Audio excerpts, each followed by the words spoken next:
কাশ্মীরের পেহেলগামে সাম্প্রতিক সন্ত্রাসী হামলার পর কলকাতা জুড়ে ব্যাপক পাকিস্তান বিদ্বেষ ছড়িয়েছে। আর সেই বিদ্বেষ অনেক ভারতীয়রা উপড়েছেন পাকিস্তানের পতাকা পুড়িয়ে।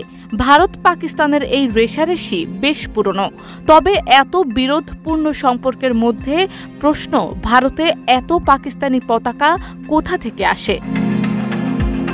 এবার এই পতাকা তৈরি, বিক্রি এবং কেনাবেচার উপর কড়া নজরদারির নির্দেশ দিয়েছে Kolkata police. Police commissioner Manoj Verma সম্প্রতি অনুষ্ঠিত মাসিক ক্রাইম মিটিংয়ে এই নির্দেশ দেন। এই তথ্য নিশ্চিত করেছে হিন্দুস্তান টাইমস। কমিশনার ভার্মা জানিয়েছেন, শহরে পাকিস্তানের পতাকা তৈরি বা বিক্রির সঙ্গে যারা যুক্ত সেই ব্যক্তিদের সম্পর্কে থানাগুলোকে নির্ভরযোগ্য তথ্য সংগ্রহ করতে হবে।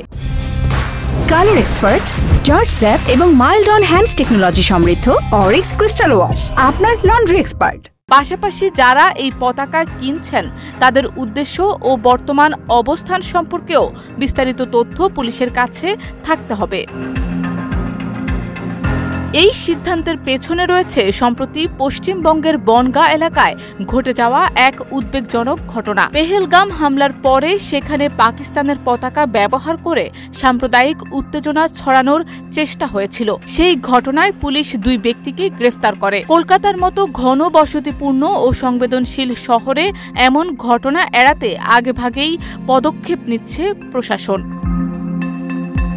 এছাড়া ই-কমার্স প্ল্যাটফর্মগুলোতেও পাকিস্তানের পতাকা অনলাইনে বিক্রির অভিযোগ উঠেছে। বিষয়টি নিয়ে ব্যবসায়ীদের সর্বভারতীয় সংগঠন confederation of all India traders সরাসরি কেন্দ্রীয় বাণিজ্য মন্ত্রী পীযূষ গোয়েল এবং ক্রেতা সুরক্ষা মন্ত্রী প্রহ্লাদ যোশীর কাছে চিঠি পাঠিয়ে হস্তক্ষেপ চায়। পরে কেন্দ্র এই ই-কমার্স সংস্থাগুলোকে সতর্ক করে। পুলিশ কমিশনারের নির্দেশ অনুযায়ী এখন থেকে কলকাতার প্রতিটি থানা নিজ নিজ এলাকায় পাকিস্তানের পতাকা সম্পর্কিত কার্যকলাপের উপর বাড়তি নজরদারি চালাবে। কোনো ব্যক্তি বা গোষ্ঠী যেন এই পতাকা ব্যবহার করে ঘৃণা, অশান্তি কিংবা সাম্প্রদায়িক হিংসা ছড়াতে না পারে সেই বিষয়েও পুলিশ কঠোরভাবে তৎপর থাকবে।